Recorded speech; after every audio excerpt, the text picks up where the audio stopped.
Fatiha.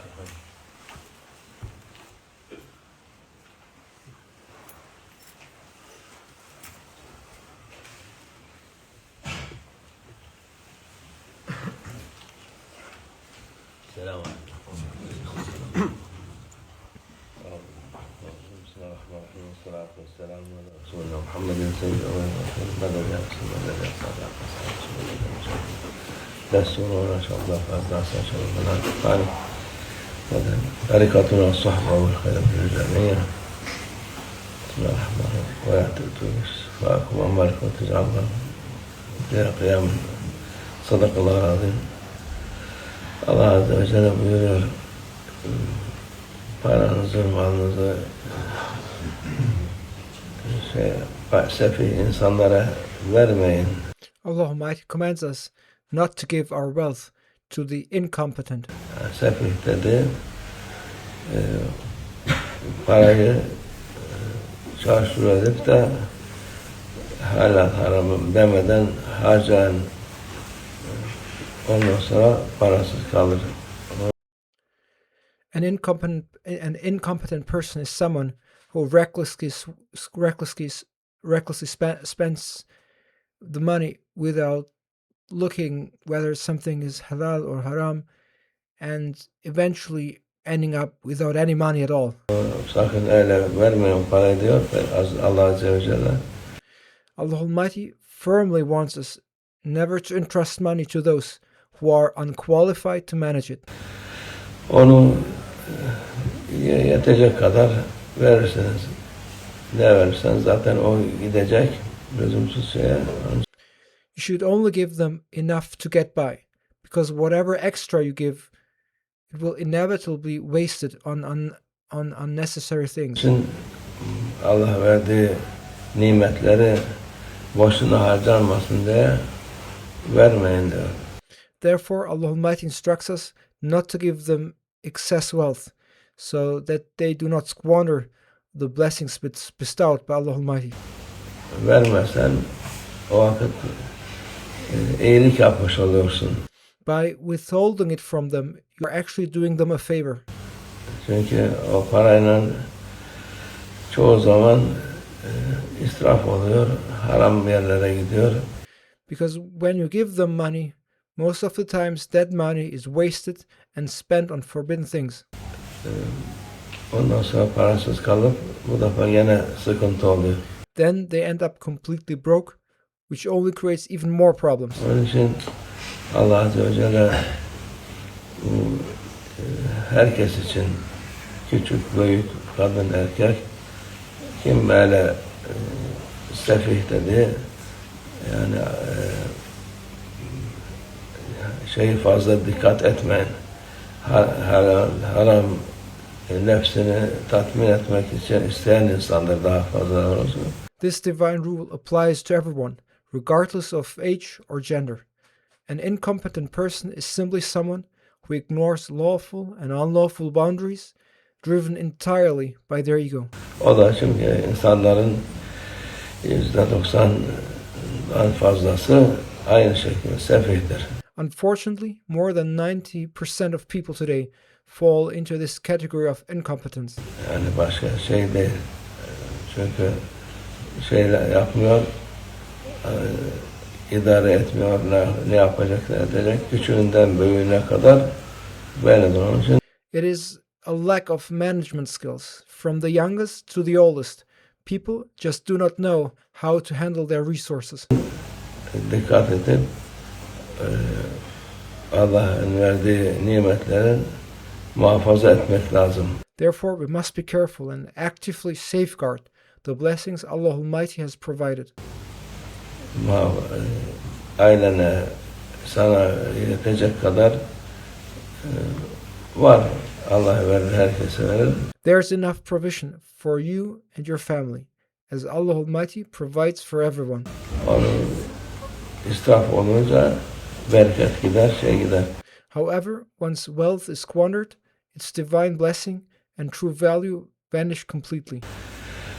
Küçükten büyüğe kadar diyoruz. Memleketin halini görüyoruz. We say this applies on all scales. on all scales, and we can clearly see this reflected in the state of the country. Yani idare edenler de maalesef onlar da sefih sayılır. Unfortunately, even those in leadership positions can be considered incompetent in managing wealth. Çünkü memleketin hali, idare vaziyet, sen istediğin gibi israf olarak veremezsin. Given the current state of the nation, leaders cannot just wastefully spend resources however they please. Verme diyor Allah Azze ve Celle. O yüzden insanlar sefihtir çok. Allah Almighty strictly commands us not to distribute wealth recklessly, as most people lack financial prudence. Sen ne kadar verirsen sana o kadar daha söyleyecekler. No matter how much you give them, they will only complain and curse you more. Ne kadar yaparsan, iyilik yaparsan o kadar daha yapacaklar. The more good deeds you do for them, the more ungrateful they will become.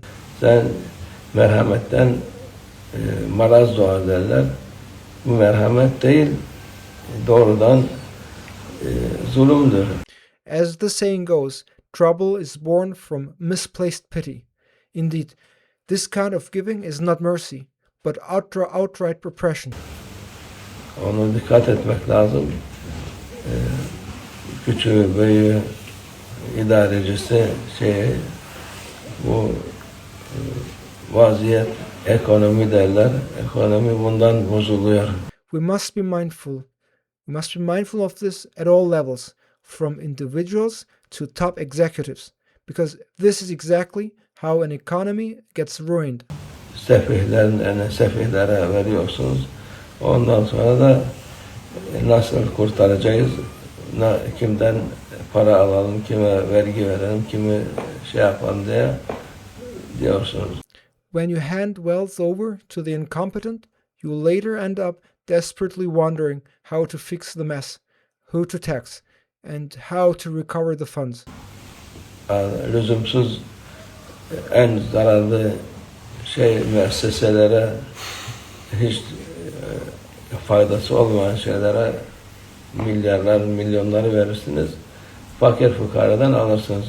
You funnel billions and millions into useless, harmful institutions, all while squeezing money out of the poor. O da olmaz işte. O vakit bereket kalmaz, iyilik olmaz. That simply does not work. It strips away all the divine blessings and ruins any potential for good. Merhamet fakirlere True mercy should be directed toward the genuinely poor. merhamet sen fakirden alıp zengine borcunu yapmak, vermek değil. Herkese adaletle bakmak lazım. It is not about taking from the poor to pay off the debts of the rich. Rather, we must treat everyone with justice. O adalete de Allah Azze ve Celle işte açıkça Kur'an-ı Azimüşşan'da anlatıyor. Allah Almighty clearly outlines the standard of justice in the glorious Quran. Alıp verilen yere dikkat etmek lazım. Kime veriyorsun, kime vermiyorsun. You must be extremely careful about where wealth is gathered and distributed, keeping strict track of who receives it. Yok, o vermesek işte ondan sonra biz kazanamayız. Versen de ne oluyor bu vakit? Herkes kaybediyor. You might think, if we don't give, we'll lose support. But when you do give to the incompetent, everyone ends up losing anyway. Allah muhafaza etsin. May Allah Almighty protect us Allah akıl fikir versin. and grant us true wisdom and understanding. Allah yolunda olsalar insanlar herkese yetecek kadar nimetler var. Allah'ın verdiği ikramlar var. If people truly followed the path of Allah Almighty, there would be more than enough blessings and divine bounties for everyone. Yoldan çıktıkları için her şey Allah kullar olmuş. Hiçbir şey doğru düz kalmamış dünyada. However, because humanity has strayed from the right path, everything has been turned upside down, leaving no order in the world. Hiçbir yerde Allah muhafaza etsin. Doğru yola gelsin inşallah. May Allah Almighty protect us and guide us back to the straight path, inshallah. Allah insan kendi etrafında da aynı şekilde geliyorlar. Oğlum kumar oynuyor, şu yapıyor, para verme. The same principle applies to our personal lives. People complain, my son is gambling and doing terrible things. And the simple solution is to stop giving him money. Yani kızıyorsa sen para bittikten sonra ne yapacak? Gene bir şey olmayacak. You might say he gets angry, but what will he do once all your money is gone? Nothing will be resolved anyway. Bir sağlam durmak lazım. Therefore, you must stand firm. Kötü alışkanlık olan insanlara hayatı lüzumsuz yere veren insanlara onlara da dikkat edip yetecek kadar vereceksin. You must be cautious with people who have bad habits and spend money frivolously, providing them only with the bare minimum they need. Allah yardımcımız olsun. May Allah Almighty be our helper. Dünyanın biz ne kadar konuşsak konuşalım faydasızdır. Dünyanın çivisi yerinden çıkmış. No matter how much we talk about the world's problems, it is pointless because the world has completely lost its balance. Ama bizim de nasihat, Allah Azze ve Celle nasihat edin, din nasihat, biz nasihat ediyoruz. However, our duty is to offer advice. As the Prophet said, religion is advice, and that is what we are providing. İsteyen kabul etsin, istediği gibi yapsın. Whoever wishes may accept it, and whoever does not may continue as they please. Allah yardımcımız olsun. May Allah Almighty be our helper. Allah'a tevfik, el-Fatiha.